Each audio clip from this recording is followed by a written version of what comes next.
This is Techzine Talks on Tour, the podcast about enterprise technology that brings you IT insights and analyses from events all around the globe. We cover everything, everywhere. Visit techzine.eu for more information, and don't forget to subscribe to this podcast. Welcome to this new episode of Techzine Talks on Tour. I'm at the Ubuntu Summit, and I'm with Andreea Munteanu. She's responsible for AI/ML at Canonical. Hello, Sander, and hello, everyone. Thank you for having me. AI is obviously a big topic nowadays, and I'm sure it's also a big topic at Canonical, right? You're right. It feels like there's an overwhelm of everyone talking about AI/ML, everyone looking how to do it. And when it comes to Canonical, we've been pioneering in providing the necessary resources for data scientists, machine learning engineers to do that. If I think of how I started with Ubuntu, it goes back many years ago, and I was doing my bachelor project with machine learning, and my coordinator encouraged me to use Ubuntu. And there we go, many years later. Yeah, so just in terms of context, Ubuntu has been around for 20 years. I think you're celebrating your 20th anniversary. Yes. This year. So, and it's been. So when did this relevance for AI start? Because at the first, obviously, Ubuntu was a desktop kind of platform that was being developed, right? Well, if you think of machine learning, initially it started on the desktop as well. Of course, there's the HPC angle that kind of prepared the world for ML, I would say. But at the same time, data scientists and machine learning engineers, they all start on a desktop, on a workstation, and often it has Ubuntu. Because of different reasons, the command line and the powerful command line is one of them. But at the same time, the fact that it's open source and it has a wide adoption within the community and the great community support accelerates the innovation. People are curious, they see something new, they try it out. And if you try something out and you have a question, you go towards the community to ask that question. And that's how it all started. And you were exposed to this quite... more than 10 years ago. More than 10 years but ago. I don't want to think of that. No. We never. Nobody wants to think about how old he or she is, obviously. But but you have a background in data science, then. Indeed, I've been working in data science in different industries, telcos, retail, IT, and I think that was one of the motivators why I wanted to move towards product management for AI/ML, because you realize as a data scientist that you spend more time on tinkering with the tooling rather than building models. You see that there is a lot of tooling fragmentation on the market. Whenever it comes to rolling out projects to production, there are a lot of security concerns. So I said, well, why not try to fix it? But you don't want to be a developer either, right? When you're a data scientist. No, but I like working with developers. I like technology. And I think technology is at the heart of innovation. And in a way or another, if we want to innovate, we need to enable others who like being developers to be able to get the necessary tooling. From what you're saying, it's almost as if, I was going to ask the question, what's been the impact on what you do from AI, but maybe it's the other way around, because Ubuntu as a platform is sort of foundational, at least in your view, to AI. So maybe Ubuntu has had a big impact on AI, if that makes any sense. I think so. I never thought of it from this perspective, but now that you raise it, I think there are two important aspects here. On one hand, Ubuntu has been an enabler for the early adopters of ML, or for those who are curious to get started. But on the other hand, I also see Ubuntu as the glue. If I think of the operating system, we talked about the desktop, but it's also present on the server, it's also present on the edge devices. So Ubuntu is present wherever you run AI, wherever you develop or deploy models. Does that have a fundamental impact on what Ubuntu looks like, if you look at those three different environments, and in terms of what it can do for AI? Because usually at the edge you probably have inferencing, not necessarily training, and at the server side you probably have training, and at the endpoint side maybe you have fine-tuning or an inferencing.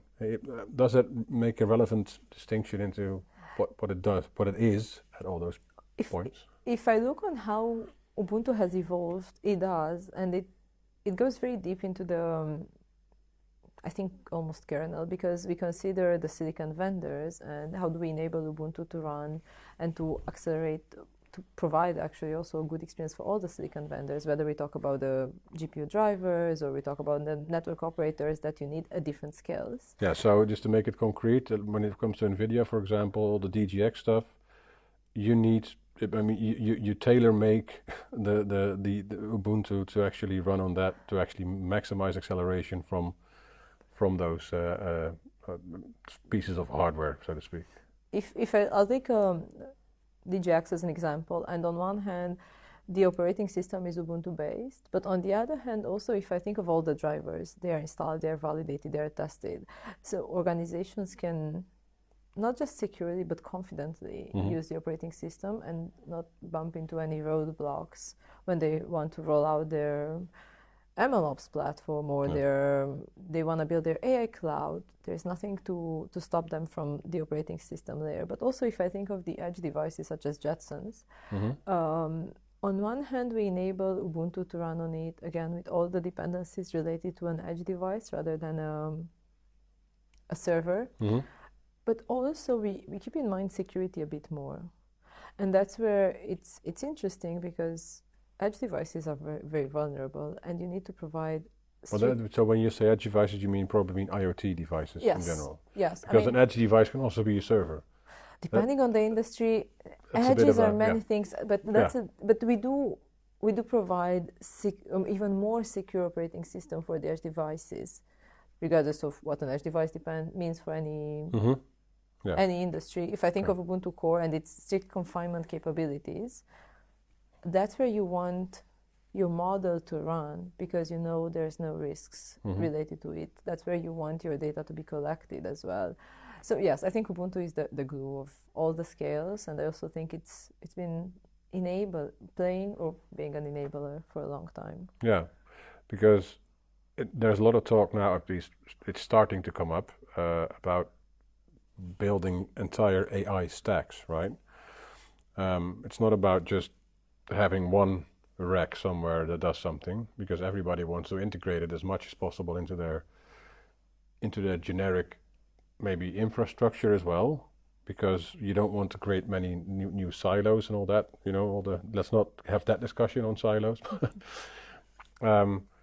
That's also, from where I'm standing, that's also an interesting kind of route in for Ubuntu, right? Because you have an operating system for all the different kind of parts of the puzzle. That's an interesting route, not just for Ubuntu, but also for the rest of the portfolio that we have. But before we get there, it is important to mention for the audience of the podcast that I don't think organizations should build a new whole data center for their AI/ML projects. They should start with the infrastructure they have. Yeah. They should optimize the resources that they have, and for that you have plenty of options. Having job schedulers, the Kubernetes layer is one example. And only when you maximize the computing power that you already have in place, build or add additional computing power, bearing in mind the resources that you need always. Well, that's also necessary because you cannot buy new GPUs every day, right? Sometimes the latest ones aren't available yet, so you need to you need to use what you have, right? In terms of to maximize your... I do see often organizations getting stuck into this idea on I need to build from scratch a new AI infrastructure. And I think what you actually need is to optimize the infrastructure that you have and make it almost AI friendly. And I mentioned that our portfolio enables AI beyond just Ubuntu. If I think of AI sovereign clouds, they're often based on OpenStack. Yeah. OpenStack with a lot of capabilities such as vGPU, for example. But that's the foundation, right? Yeah. If you don't want to go with OpenStack, you can always go just with MAAS as bare metal for provisioning. And it's exciting to see that we can provision hardware regardless of the silicon vendor or the hardware vendor that it provides it. If it's Intel or AMD or NVIDIA, it's going to be all the same experience. Now, on top of it, often you need container orchestration. Sometimes when I give talks, I have this usual slide with MAAS, Kubernetes, and then the cloud-native applications. You do need the container orchestration. It enables, on one hand, utilizing the compute power more efficiently, but on the other hand, also running AI at scale in an automated manner, because you don't want to have a lot of manual tasks. No. It defeats the purpose almost. Yeah, and then it does. on top of it, if I think one step further, you do need tooling to develop models, to optimize models, to deploy models.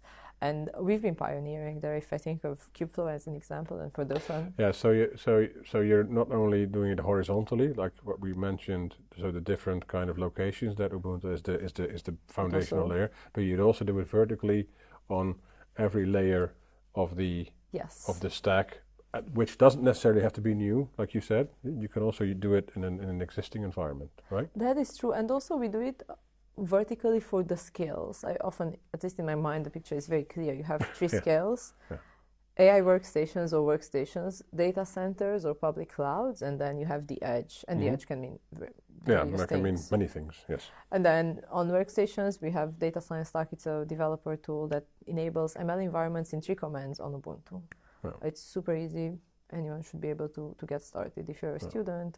Because that's one of the foundational things that I think has always been part of what Canonical and Ubuntu tries to do, is to make things as easy as possible. And easy and AI are not necessarily synonyms, or at least not yet. to the relative bystander, right? That sounds, because as you explain it now, with container orchestration and everything on top of it, the layers on top of it, and then you have MLOps, the Kubeflow. That sounds quite complex. It sounds complex, but if I think of what are our core values, we want to provide secure open source software, which is easy to use, and that's why we simplify operations of the MLOps platform and actually of the whole AI infrastructure.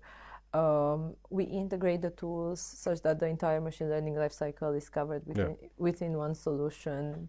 We lowered the barrier entry, so on workstations you use the same tooling, you have time to get used to it. There are a lot of things that we've done in these years intentionally to enable developers to quickly get started. Yeah, so you also do, if I translate this correctly, based on what I've had discussion about previously in the open source community, you also do quite a bit of platform engineering in that sense. So to give developers and people a platform to securely and quickly be able to get to work with AI.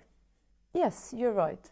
And we don't necessarily call it platform engineering in Canonical, but you're right. It's a buzzword, so we need to just tie it to a buzzword, otherwise, This podcast is going to be full of buzzwords if we keep going like this. No, but I mean, but the buzzwords are there for a reason, right? So people relate to them. So if you can, I'm not saying it is platform engineering, or maybe you can go into why you don't call it platform engineering at Ubuntu or at Canonical. That could be interesting. Maybe you have a reason for not calling it that. I'm not sure, but. But going back to the initial question, you're right, and that's why one of the core ideas that we had when we started going a bit upper on the stack to the MLOps platform was to cover the entire machine learning lifecycle. Yeah. Because if you can just do development and you cannot do fine-tuning, for example, you go back to the basics. You still struggle and you still waste more time on tinkering with the tooling rather than building your models. And it's been a journey. The market is evolving quickly as well, which is overwhelming also for us, not just for developers. But we continue adding capabilities based on customer needs, based on enterprises. And then also we work with organizations. If I think of OPEA, or Open Platform for Enterprise AI, we work with them to build blueprints for different use cases, because everyone wants to do AI, but defining the infrastructure that you need, defining the architecture is not that easy, and there are no standards on the market yet. And when you say blueprints, do you mean sort of software blueprints or hardware blueprints? Both. Both. Okay. Both. If I think of OPEA specifically, it's an end-to-end stack, and by end-to-end I mean hardware plus software. If you just have a fully fledged software but you don't have hardware underneath and you don't have computing power, you're not going to get very far. At the same time, I've seen organizations having a lot of GPUs that they underutilize just because they don't have the right software, they don't have the right architecture. They have not maybe been educated enough on how to optimize the resources underneath. And that in both situations, it's a waste. Yeah. And then the follow-up obviously is if you have a blueprint like this, is that at the moment, or maybe forever, I don't know, is that going to be just, this is how you should build it, now go build it? Or is there also a plan to do some more automation and say, look, if you want to build this quickly, we can automate parts of it so that you can actually deploy everything very quickly? That's a very interesting question, because I strongly believe that there is no such a thing as a generic AI architecture. No. It often depends, or it always depends actually, on the organization, on the industry where it comes from, on the use cases that it has, on the volume of data that it needs to process. We do automate, for example, and we do work on automating the deployment of tooling or the integrations, but I would hold back from saying that we aim to provide an automated end-to-end solution for RAG, for example. No, but it depends on how narrowly you define the verticals that you want to build blueprints for. I would imagine, right? If you say, look, we have a blueprint for financial industry, I don't know, right?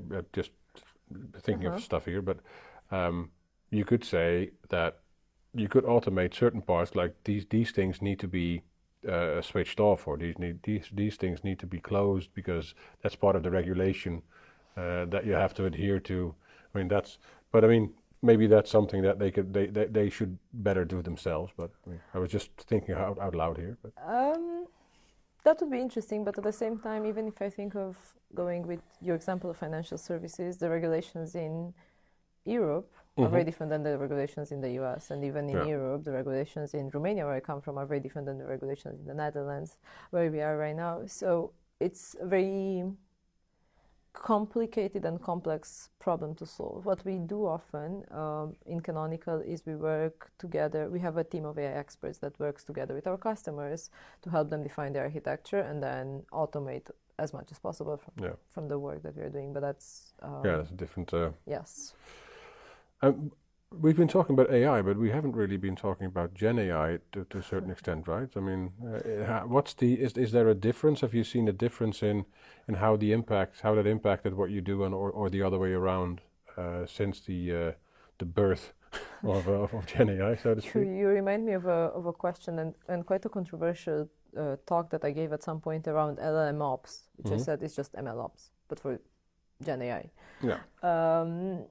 I think Gen AI and in general ChatGPT really made everyone look at AI as something that's possible. Before that, organizations were considering it, but they were moving quite slow. They were a bit skeptical. Gen AI made it obvious that it's possible. At the same time, whereas the whole world and the whole industry talks about Gen AI, organizations do more traditional machine learning in production. Yeah. However, if I look at the type of infrastructure that you need in order to do Gen AI, it's very similar to the type of infrastructure that you need in order to do traditional machine learning, deep learning, computer vision, whatsoever use cases. There are a couple of differences. You don't need more, because especially if you vectorize data and all that stuff, you get the bloat of databases that can go up to 10x, I've heard, and so there are some other implications, right? You're right. You rushed. Sorry. You read my mind. You're right. There are a couple of other implications. And for example, having a vector database, and you have plenty of options there, whether we talk about OpenSearch or about the pgvector plugin that Postgres has, for example, these days. You do need a couple of more tools, and then frameworks such as LangChain are very much loved on the market. At the same time, there are more security concerns and more questions around the large language models, especially if we use those or we think of that part of Gen AI. On is it secure to use LLMs? How do you use LLMs? And we do get a lot of questions around. Yeah, but then you get into an interesting part of the argument of the conversation as well, right? You get into sort of data management and and guardrails and all that stuff, right? And that's something that I think you have some sort of a solution, maybe not, but I mean, it's on your website, data management for AI. So I was just wondering, what do you do in that respect to actually make sure that you can do it securely, you can and you can do it quickly but securely? When it comes to security, and I'll take the question step by step. Yeah. When it comes to security, actually, and machine learning, it's a very complex topic. First and most important is to ensure that the infrastructure that you're using for any use case, including Gen AI, is secure. You don't have vulnerabilities.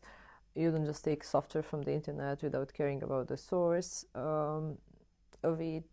You do update it so the latest patches come in place, and that's one angle. But then if I look further, you do need tooling that enables network isolation, user management as well, because often AI use cases use very sensitive data. And here you have all sorts of examples. You don't want your HR data to be available by everyone in the data science team.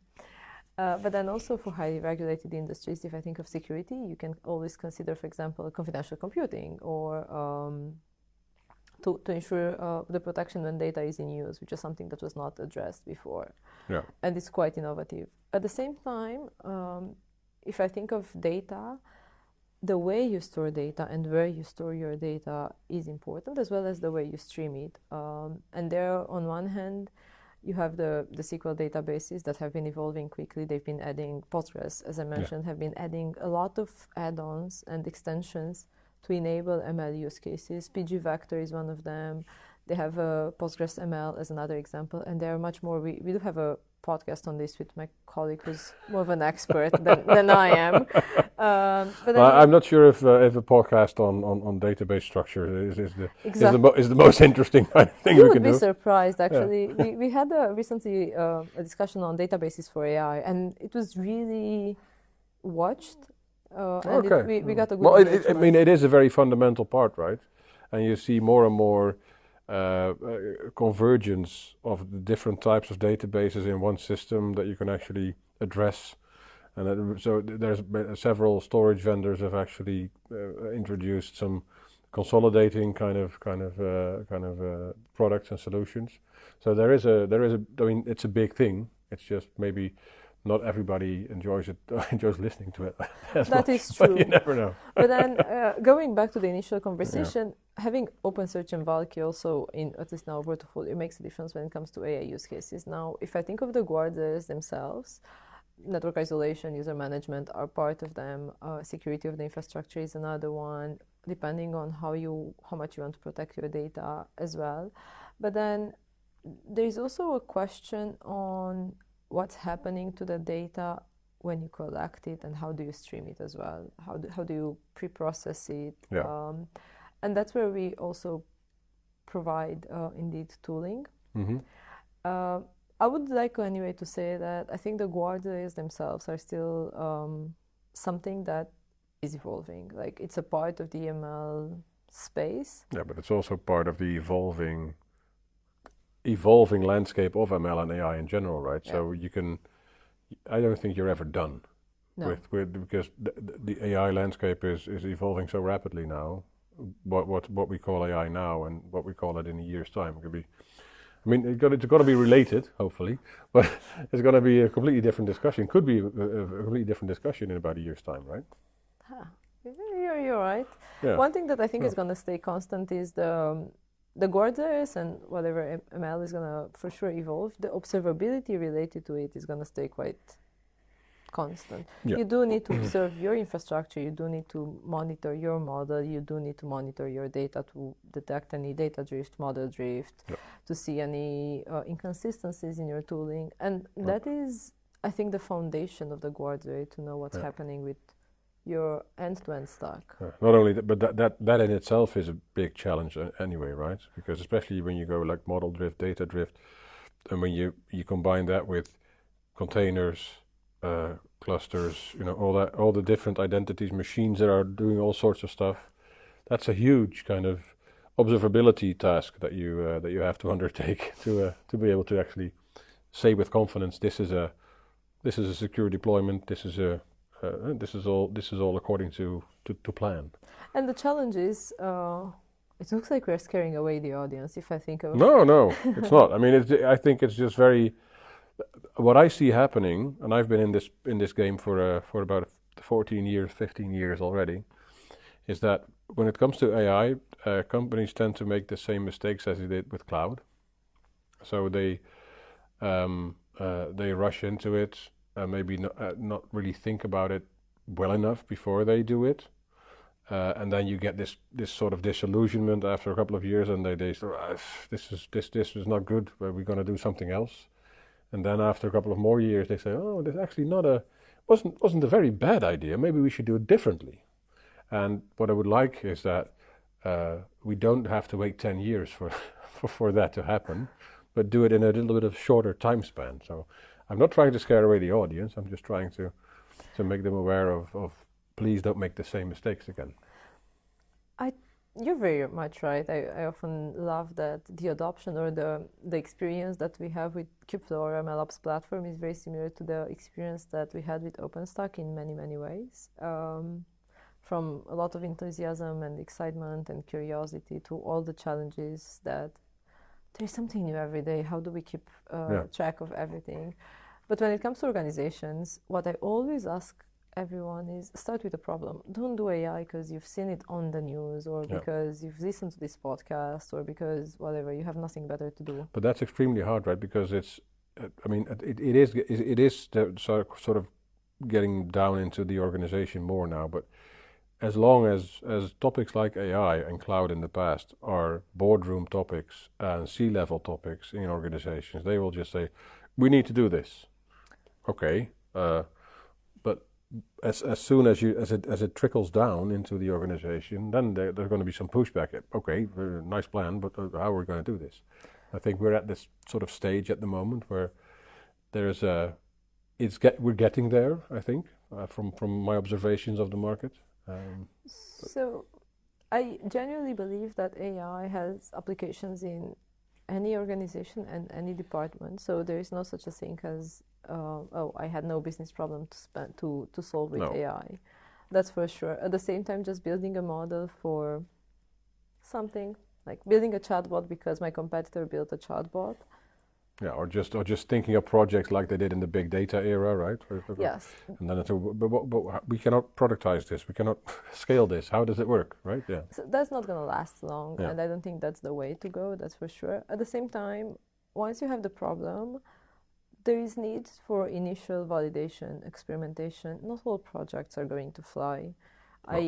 I often, back in the days when I was doing just the data science, I would get in the room with my stakeholders. We would put together a list of 10 projects as ideas, and out of those, we would implement 1, maybe 2. And they fail because of different reasons. We realize you don't have enough data, you realize actually it's not really solving a problem, you realize it's too complex. There are all sorts of challenges that make project not last or not fly, and that's fine. You don't want to implement everything, and also you don't want to implement everything at the same time. One other reason why projects fail is the complexity. Often organizations want to build a unicorn and they forget they need a horse for that. Yeah. Break it down, make it smaller, iterate on it, and iterate faster. The faster you are able to iterate, so the more you automate actually your workloads and your tasks, the easier it's going to be to actually get any ROI out of ML. Yeah. And you've mentioned, I mean, I think we touched on many MLOps kind of topics already, right? But during the sort of conversation we had before we recorded this, you said, well, people don't understand what MLOps is. And so, well, then I'm going to ask you what MLOps is. And I think that's an interesting way, because I think that's a very vital part of any AI stack that you build or that you wanna run. So, what is it? What is MLOps? Enlighten us. Maybe we should start with what does MLOps come from. It's machine learning operations. Yeah. And my shortest definition that I could find was DevOps, but for machine learning. Mm-hmm. It's a new practice. It appeared in the last couple of years, and it really aims to enable organizations and developers to run their ML projects in an automated, reproducible, and portable manner. Okay. It takes away the burden of working in silos, and it takes away the burden of doing repetitive work. We used to see in the past a lot of one data scientist and another data scientist who do exactly the same tasks because they were not collaborating. They did not have the environments to collaborate, actually. So that's what MLOps solves. So it increases productivity if we think very pragmatically, and then also it accelerates project delivery.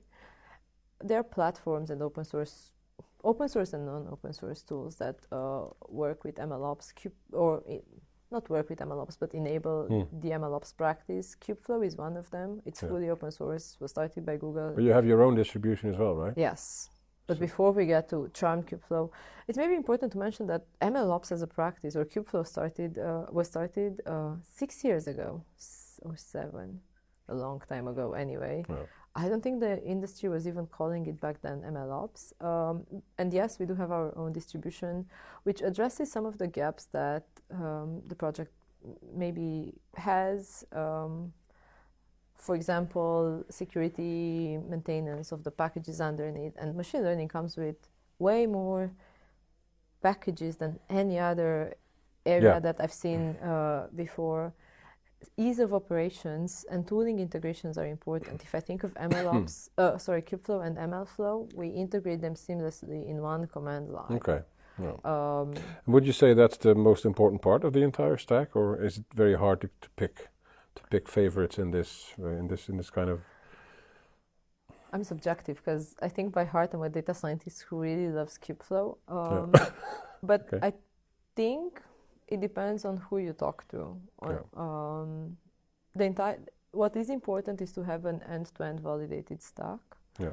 And also to be very mindful on how you use the resources, and the computing resources. Yeah. And then validate it means who validates what? What's the validation thing? We test on one hand you cannot run Kubeflow on its own, right? No. So you need to run Kubeflow on top of Kubernetes, and then you have a wide range of Kubernetes distributions.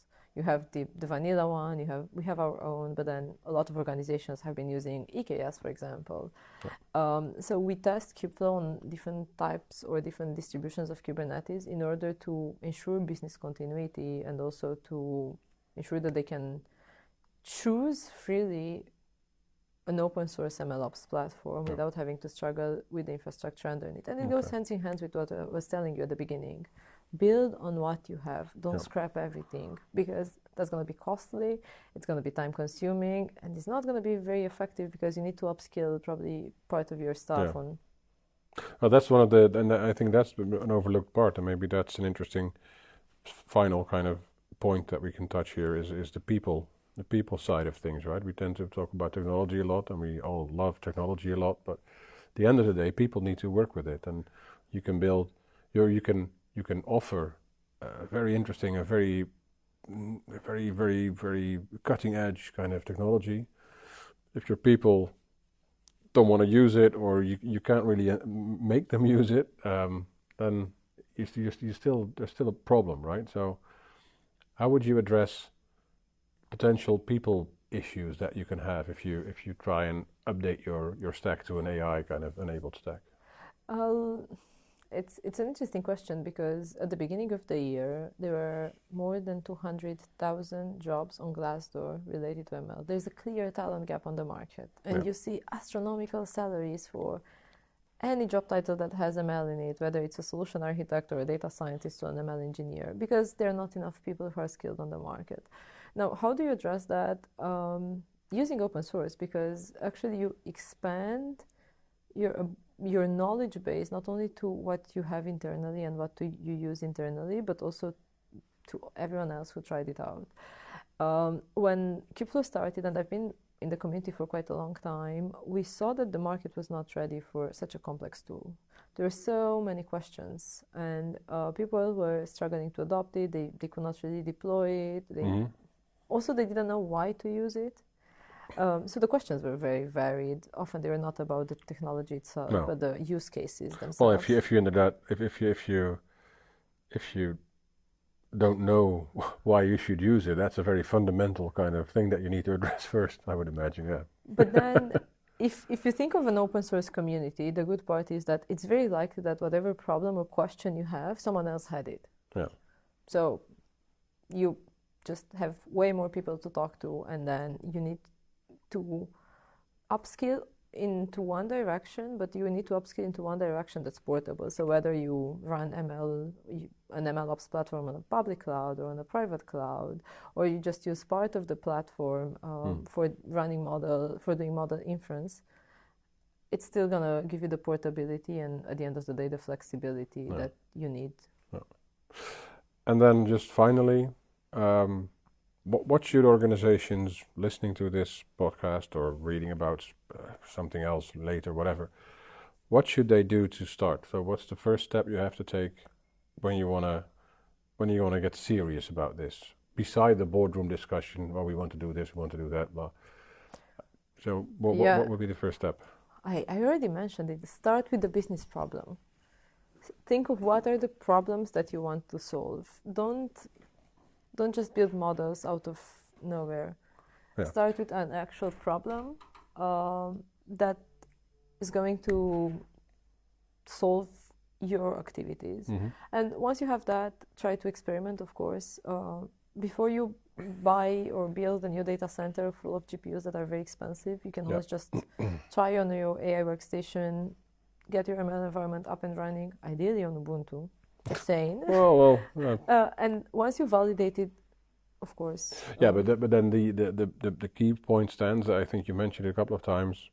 Think about it as an end-to-end kind of thing. Don't do bits and bobs all over the place. Just No, and also it's important to mention that the moment you might make it work with bits and bobs here and there, but at some point in the moment you scale, you have multiple projects, multiple data scientists. It becomes a nightmare. And migrating ML projects from legacy platforms that are all over the place to an MLOps platform or to an end-to-end AI infrastructure is a nightmare. I think any software migration is a nightmare. But you don't want to get into but you don't want to get into this old kind of big data project kind of state. Exactly. It works nice, but we can't really use it because we can scale it or we can do it. So let's just scrap it and just that we don't want that because ideally you want something that you can keep on using when it's proven to work on a smaller subset. And I have one more thing. Oh, that's the problem. You never shut up, yeah? No, it's fine. Should I be sorry? No, you're not. But I wanted to also encourage the audience to use open source. On one hand, you're gonna have a wider net of people who tried or probably tried the same thing, and also the innovation itself is often happening in the open source. I've seen a big shift, and nowadays most of the new things related to ML are open source. So just use it and then you're going to have access to everything right away. So what you're saying is without open source, chances of success in AI are very slim. I understand why you would say that. So I'm just trying to. I'm not coming back in a year's time. Look, you were wrong. I mean, it's just. I'm also biased. Yes, and that's fine. But I do think open source plays a role in a lot of closed source offerings anyway, right? So I think without open source, a lot of the offerings from the big closed source players wouldn't have been on the market anyway. So. I think the open source is the foundation of innovation in general, and then AI/ML use cases I think are just even more directed towards open source than other technologies. All right, I think that's all the time we have. Thank you very much for joining. I think it was an interesting conversation. I hope the listeners agree. Thanks so much for tuning in to this episode of Techzine Talks on Tour. If you're enjoying the show, please feel free to rate, subscribe, and leave a review wherever you listen to your podcasts. That helps others find the show, and we greatly appreciate it. If you'd like more information, please feel free to visit techzine.eu, where we cover everything, everywhere. Thanks again for listening, and we hope you'll join us again on the next episode of Techzine Talks on Tour.